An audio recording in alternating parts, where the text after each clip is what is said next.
What if I told you that by age 30, most people's financial future is already decided? Not because of talent, not because of luck, and definitely not because of salary. Two people can earn the same money in their 20s. One ends up wealthy by 40, the other stays broke forever. And the scary part? It usually comes down to 5 money moves almost nobody talks about.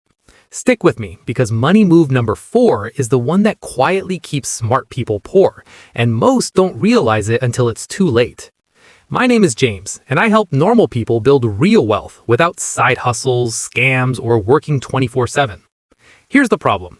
Your 20s are sold to you as the fun years, but financially, they're actually the most dangerous years of your life. Because every bad money habit you lock in before 30 doesn't just cost you money, it multiplies the damage for decades. In this video, I'm breaking down the 5 money moves that separate people who build wealth early from people who stay stuck forever. If you want control over your money instead of stressing about it every month, hit like, subscribe, and let's get into it. Let's start with a truth nobody wants to hear. Wealth isn't built by buying things, it's built by buying time.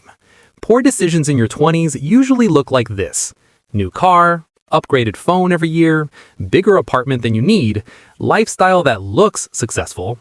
Rich decisions look boring by comparison. Let me show you with numbers. Say you're 24 years old and buy a $35,000 car.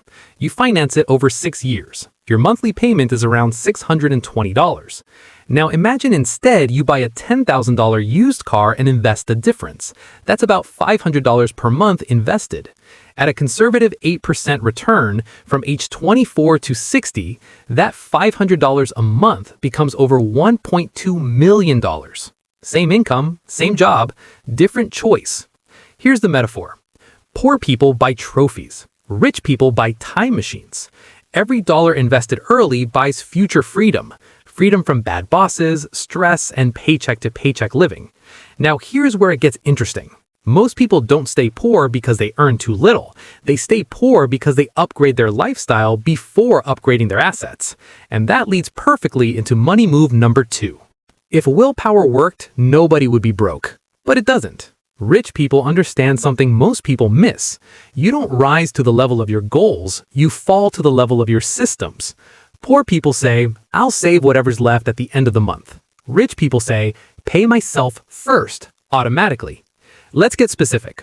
If you earn $3,500 a month after tax and automatically invest $350, 10%, before you see it, you don't feel poorer. Your lifestyle adjusts automatically. Now here's the math most people never run. Investing $350 a month from age 23 to 30, that's only 7 years. You invest $29,400 total. But by age 60, that money grows to roughly $400,000.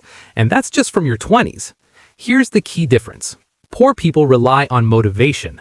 Rich people rely on automation. They don't ask, do I feel like investing this month? They remove the decision completely.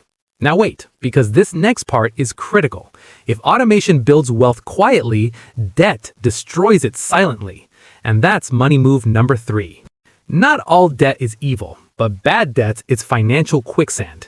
Bad debt includes credit cards, car loans beyond your means, buy now, pay later, personal loans for lifestyle spending.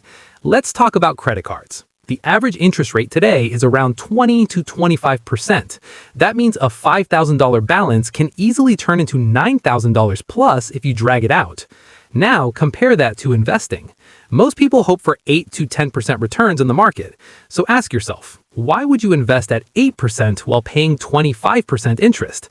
That's like trying to fill a bucket with a hole in it. Here's the mindset shift. Poor people ask, how much can I afford per month? Rich people ask, how much does this cost me long term? A $700 car payment isn't $700. It's lost investments, lost flexibility, lost opportunity. Now, here's the part most people miss. Debt doesn't just cost money, it kills risk-taking.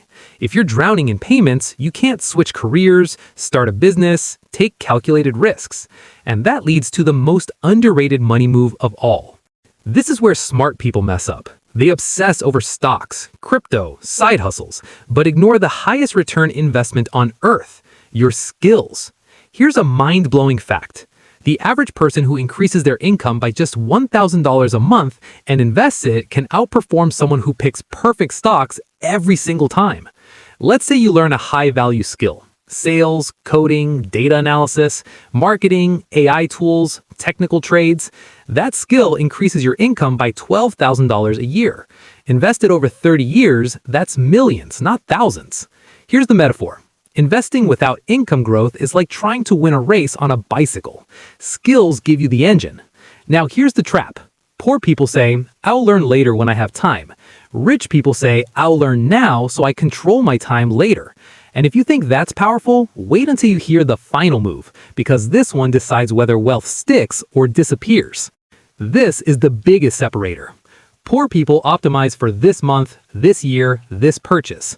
Rich people optimize for 10 years, 20 years, lifetime outcomes. Here's a simple example. At age 25, investing $200 per month until 35 and then stopping completely versus waiting until 35 and investing $400 per month until 60. The first person invests less money overall, but ends up with more wealth. Why? Time. Compound interest isn't magic, it's momentum. The earlier you start, the heavier the snowball gets, even if you stop pushing. Now, here's the uncomfortable truth. Most people don't fail financially, they delay. And delay is far more expensive than mistakes. Now, I know what some of you are thinking. I don't earn enough to do this. Here's the reality. Income matters, but behavior matters first. Someone earning $40,000 with good systems beats someone earning $80,000 with chaos. Next objection. I'll start later when life is more stable. Life doesn't get stable. You get better at handling instability. Starting later doesn't make it easier. It makes it harder. And the big one. I'm already behind. No, you're not. Behind compared to who? Instagram? The only thing that matters is direction. A bad past doesn't block a strong future. Inaction does. So here's the truth. By age 30, wealth isn't about how much you make. It's about how early you learn these 5 moves. Your challenge, pick one of these moves and start this week, not someday, not next year. Because small actions in your 20s don't stay small. They compound into freedom. If this helped you, check out my next video on why high income still keeps people broke. Thanks for watching. Subscribe if you want more real money advice, and I'll see you in the next one.